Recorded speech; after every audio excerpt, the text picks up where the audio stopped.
Hey church, it's good to be able to do another PEW Talk with you. I wanted to try today to do something maybe a little bit different. I want to focus on what people believe.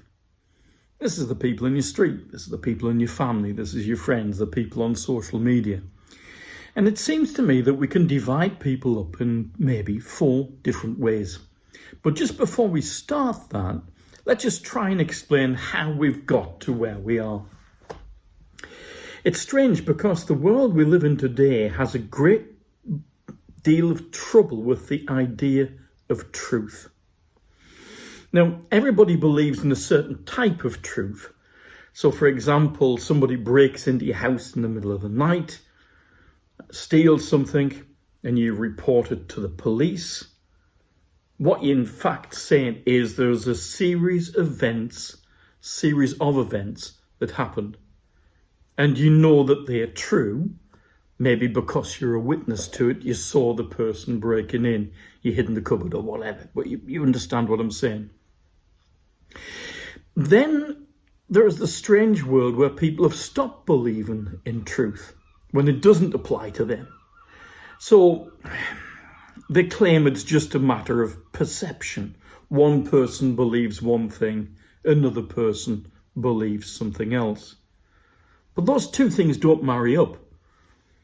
It doesn't matter if the thief believes that he can come into your property and take what he wants. It's still an incident that happened, a historical event, if you like. Of course, the world's changed so that things like Braveheart, the movie, can in some people's minds be a truth, if you like. It doesn't have to relate to history. It's just the fact that the Scots resent the English, or I'm not trying to get into that debate. But do you understand where I'm coming from? It's not just about history, actually. It's about life in general. One person says one thing, one person says something else. But there's no measurement between the two. There's no notion of truth. There's sometimes just a case of who shouts the loudest. But essentially, I think we can genuinely say there are 4 ways to look at life. Some people, for example, really believe in nothing. And I don't mean that unkindly.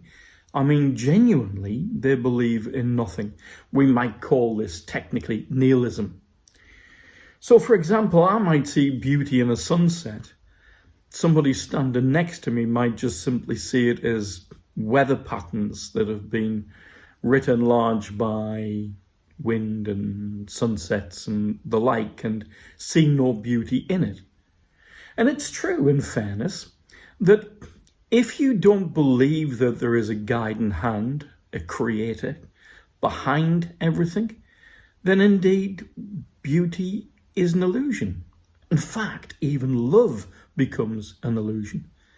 Simply because what is love might be a series of emotions caused by hormones, caused by our evolutionary shape that we've been given to procreate, and so we dress up these instincts and feelings and call it love. And if you believe in nothing, if you don't believe there is a creator, then all these things are logical conclusions.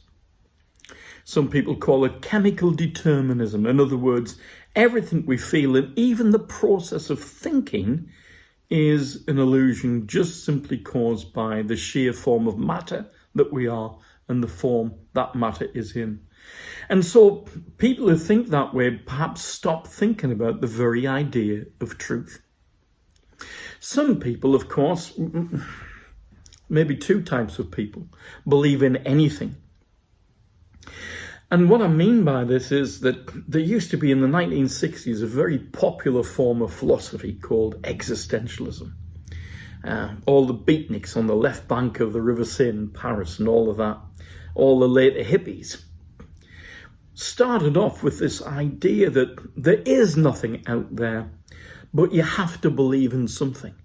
Because the believing in nothing doesn't work. In fact, Nietzsche, who was one of the philosophers who started the idea of that nihilism, committed suicide. And it would be a logical conclusion to somebody who believes in nothing. And so there started to be a movement that said, well, there has to be a reason for existence, but that reason isn't real. You've just got to choose it for yourself. And so you can believe in anything. When it comes like this, one person believing in flying saucers and another believing in, I don't know, the occult or whatever else, just becomes a matter of choice, and every choice is valid as everybody else. Of course, there is a different type of person who believes in anything, and that's the person who doesn't want to really engage with thinking about life. They just want to experience it and get on.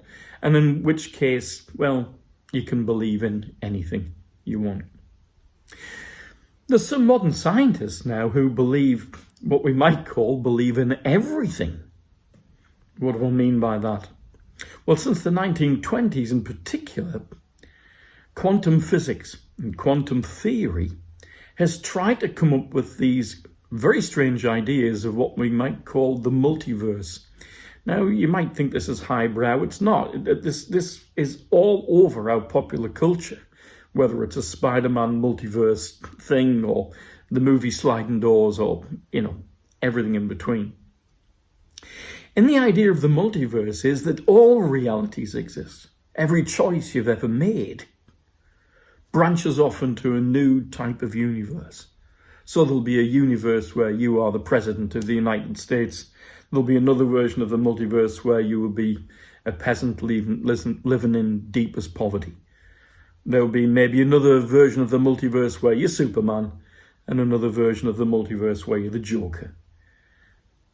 That might sound silly, but actually some people believe very strongly in the idea of the multiverse. So we've got some people who believe in nothing. We've got some people who believe in anything.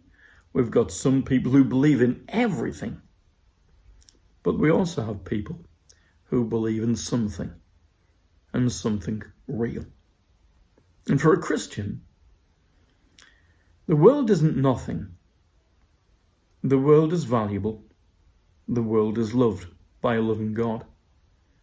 The world is created, and therefore it has meaning. And we are created, and therefore we have meaning too. We believe in a real truth. We believe in a truth that is genuine and exists. Just as you know truth by what happens to you in a day, there is also the larger truth of everything that's ever happened. And it's not a question of opinion. It's a question of what actually happened. And that's the type of truth that Christians believe in. We don't believe in nothing. We believe in something. We don't believe in anything. We believe in one particular thing, that God loves us and sent his Son to die for us on the cross. And so this lost world can be recovered. This lost world can be redeemed. This lost world can come back to God. We don't believe in everything. I get and I understand the whole quantum physics thing. It's very interesting to get your head around. It seems to suggest that reality can go in two different ways, depending on whether there's an observer or not. There's that famous thought experiment you might have come across of Schrodinger's cat. If you're interested, we'll talk about it at some point. But the whole key behind quantum physics lies in the act of observing creates the reality. The observer, if you like, solidifies reality. But that is what we believe, because we believe in a God who is and who is there. And we believe that out of all the possible universes, if you like, there is a real one. A single one, this one, that God has created with his foreknowledge of what's going to happen. Well, to believe in something real, and to know that God loves us, To know that he sent his son to die in our place because of all the things we've ever done wrong. To know that there is true meaning, true beauty, true love. That really is something. Thank you.